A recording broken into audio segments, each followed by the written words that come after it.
তৈরি করছি মৌরলা মাছের ঝোল। শুভ দুপুর, সবাই কেমন আছো? আমরা তো খুব ভালো আছি। এই যে মৌরলা মাছগুলোকে ভালো করে ধুয়ে নুন হলুদ মেখে এখন ভেজে নিচ্ছি। আর এখানে বড়ি ভেজে রেখেছি, লাল লাল করে বড়ি দেব। আর দেব হচ্ছে এই যে ডাঁটা আর আলু, সরু সরু করে আলু কেটে নিয়েছি ডাঁটার সঙ্গে মানানসই করে।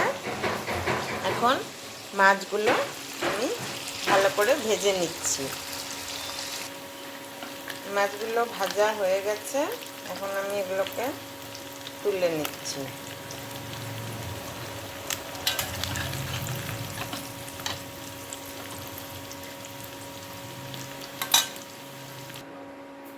মাছগুলো তুলে নেওয়ার পর ওই তেলের মধ্যেই কালো জিরে ফোড়ন দিয়ে দিলাম।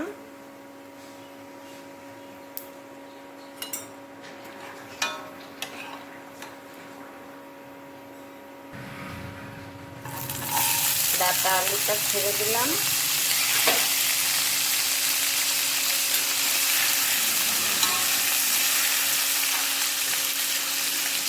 এগুলোকে এখন একটু ভেজে নেব।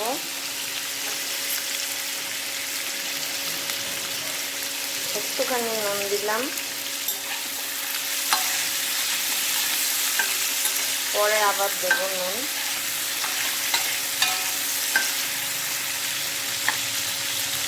ভাজা হোক, ডাঁটা আলু ভাজতে ভাজতে ওর মধ্যে আবার কাঁচা লঙ্কা দিয়ে দিলাম।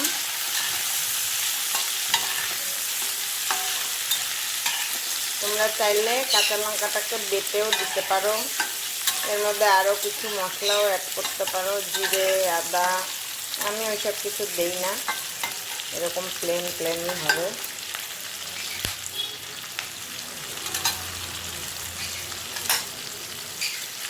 হলুদ দিয়ে দিচ্ছি এখন।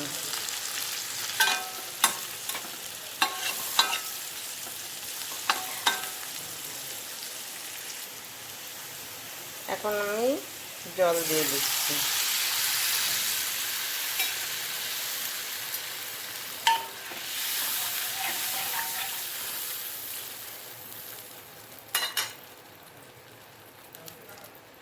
আর একটু নুন দিয়ে দিচ্ছি।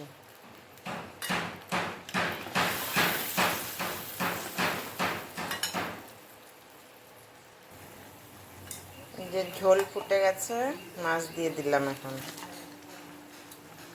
মাছ আর বড়ি ভাজাটা ঝোল ফোটার পরে কিন্তু দিতে হবে, কাঁচা জলে দেওয়া যাবে না। এখন একটু ফুটলে পরে ঢেকে দেব। ঝোলের মধ্যে এখন ধনেপাতা কুচি দিয়ে দিলাম।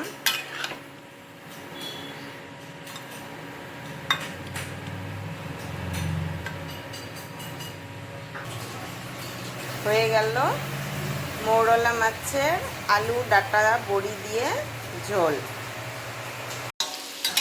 এখানে কালো জিরে তেলের মধ্যে দিয়েছি, কালো জিরে আর পেঁয়াজ দিয়ে তারপরে একটু ভাজা হওয়ার পরে পাতলা পাতলা করে একটু আলু কেটে নিয়েছিলাম, সেই আলুটা দিলাম। দেওয়ার পর এখন এই যে পাতলা করে ঝিঙে কেটে নিয়েছি, এই ঝিঙেগুলো দিয়ে দেবো। এগুলো একটু ভাজা ভাজা মতন হবে, একটা খেতে ভালো লাগে, ভাত রুটি সব কিছুর সাথেই খুব ভালো লাগে। আস্তে আস্তে নরম নরম করে ভাজা ভাজা করতে হবে। ঝিঙেটা মজে গেছে অনেকটা, এখন আমি নুন দিয়ে দিলাম।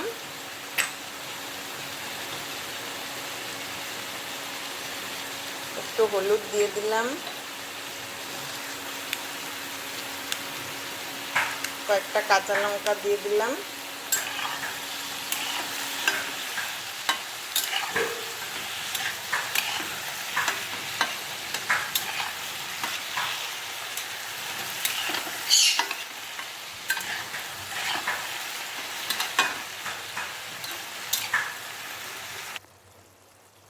এখনো দেখো কত জল আছে, এগুলো আস্তে আস্তে পুরো জলটা শুকিয়ে নেব।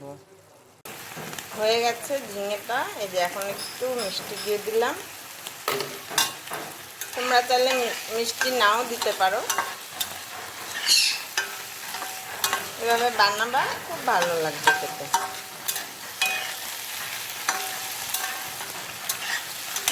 রুটি দিয়ে খেতে পারো, ভাত দিয়ে খেতে পারো, সব দিয়েই খাওয়া যাবে। এমনিতে ঝিঙে অনেকে পছন্দ করে না, কিন্তু এইভাবে করলে আমার তো মনে হয় খুব ভালো লাগবে। তাহলে সবাই ভালো থেকো। শুভ দুপুর, টাটা।